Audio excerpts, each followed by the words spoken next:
जी अस्सलाम वालेकुम। This is Kaleem management tube में आप लोगों को वेलकम करता हूं। और आज का जो हमारा डिस्कशन टॉपिक है, भाई साहब ने एक कमेंट सेक्शन में क्वेश्चन पूछा है, एक इंजीनियर ने।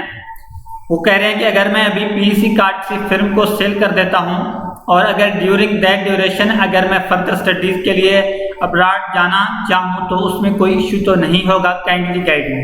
तो बेसिकली ये इंजीनियर भाई साहब ये पूछना चाह रहे हैं कि अगर मैं किसी कंपनी या फिर्म को, वो खुद या कोई भी इंजीनियर अपना पीईसी कार्ड सेल करता है, अटैचमेंट देता है, और उसके बाद वो बाहर जाना चाहे, चाहे स्टडीज के लिए जाना चाहे या किसी भी वजह से जाना चाहे, तो फिर क्या उस इंजीनियर को पीईसी कार्ड सेल करने के बाद, अटैचमेंट देने के बाद जब इंजीनियर बाहर जाना चाहे तो क्या कोई इश्यू तो नहीं होगा लीगली?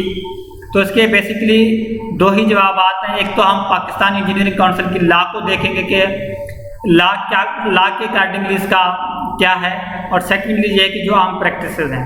देखिए भाई, लॉ के accordingly Pakistan engineering council by law के मुताबिक कोई इंजीनियर जब वो किसी कंपनी या फिल्म को अटैचमेंट देता है, अगर कल को इंजीनियर जो है ना उस कंपनी को छोड़ता है, फिल्म को छोड़ता है, तो उसके लिए ज़रूरी है कि विद इन 30 डेज, 30 दिन के अंदर वो पाकिस्तान इंजीनियरिंग काउंसिल को इन्फॉर्म करे।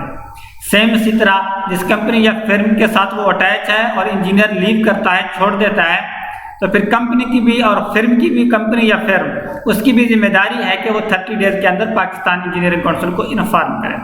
अब जाहिर बात है कि पाकिस्तान में इंजीनियर अपना पीईसी कार्ड अनफॉर्चुनेटली सेल करते हैं on the basis of lump sum amount, कोई जॉब नहीं करता। बहुत कम कंपनीज या फिर्म ऐसी हैं जो कि अटैचमेंट के बाद इंजीनियर को एज ए एम्प्लॉय रख लेते हैं। तो जस्ट फॉर्मेलिटी के लिए लोग अटैचमेंट देते हैं और उसके बाद लोगों के जो इंजीनियर ने जो करना होता है वो बेचारा कर रहा होता है। जिसने बाहर जाना होता है वो बाहर चला जाता है, जिसने स्टडी करनी होती है तो वो स्टडी कर लेता है बेचारा। तो अब इसका जो सेकेंडली अगर हम लॉ को देखें वो तो यही है कि 30 दिन के अंदर आपने इन्फॉर्म करना है, और अगर आप छोड़ रहे हो तो जाने से पहले पाकिस्तान इंजीनियरिंग काउंसिल में आपको इन्फॉर्म करना है। और सेकेंडली इसका यह है कि ऐसे काफ़ी सारे हमारे सामने हैं जो है ना, काफ़ी लोग हैं जो कि बाहर जाने से पहले अटैचमेंट देते हैं कंपनी या फिर में, और उसके बाद वो बाहर चले जाते हैं। तो कहने का मतलब यह कि जो प्रैक्टिसेस हम देख रहे हैं उसके अकॉर्डिंग तो कोई इशू नहीं है। अगर आपको कोई इशू नहीं है, अगर आप लीव नहीं करना चाहते तो फिर कोई इशू नहीं है। अगर आपकी कंपनी को कोई इशू नहीं है तो भी कोई इशू नहीं है। बाकी पाकिस्तान इंजीनियरिंग काउंसिल के पास भी कोई रॉकेट साइंस नहीं है कि उनको ये डिटेक्ट हो कि भाई फलाने इंजीनियर ने अटैचमेंट दी है और जो है वो बाहर चला गया। एनीवे फिर भी अगर उनको पता भी चले तब भी वो कुछ नहीं करते, क्योंकि उनको ये सारी चीज़ें पता है। ये लमसम माफिया को तब तक नहीं रोका जा सकता जब तक पाकिस्तान इंजीनियरिंग काउंसिल इस चीज़ को खुद कंट्रोल नहीं करेगी, कम लमसम माफिया को रोकेगी नहीं। तो दो जवाब मैंने दिए। लॉ के अकॉर्डिंगली आपने पीईसी को इन्फॉर्म करना होता है और आपने जो है ना जॉब छोड़नी होती है। और सेकंड आर्म प्रैक्टिसेस को हम देखें तो उसके अकॉर्डिंगली आप बाहर जा सकते हो, आपको कोई इशू नहीं होगा।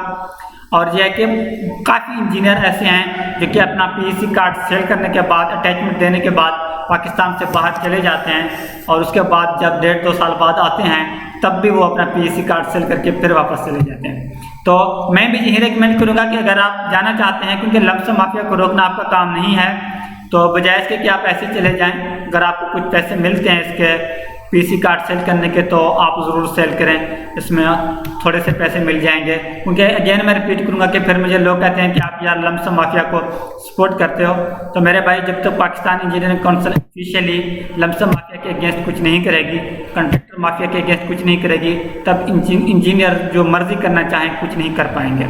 तो बेसिकली ये सारी चीज़ें पाकिस्तान इंजीनियरिंग काउंसिल को पता है, तो इसलिए हम इंजीनियर कुछ भी करें, हम जो है ना इनके खिलाफ कुछ नहीं कर सकते।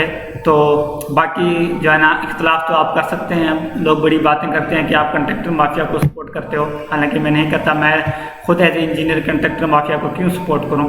लेकिन जो कुछ मैं समझता हूं मैं सजेशन ज़रूर देता होता हूं कि क्या करना चाहिए, क्या नहीं करना चाहिए। चाहे आप इंजीनियर हैं, चाहे आप कंट्रैक्टर हैं, पीसी के हवाले से आपका कोई भी क्वेश्चन है, सवाल है, पूछ सकते हैं। और मेरी बाकी वीडियोज़ देखने के लिए मेरे से यूट्यूब चैनल के प्लेलिस्ट में जाएँ, वहाँ आपको बाकी वीडियोस मिलेंगी। चैनल को लाजमी सब्सक्राइब करें। मुझे दीजिए इजाज़त, नेक्स्ट मिलेंगे इंशाअल्लाह ताला किसी अच्छी वीडियो के साथ, अल्लाह ने के बाद।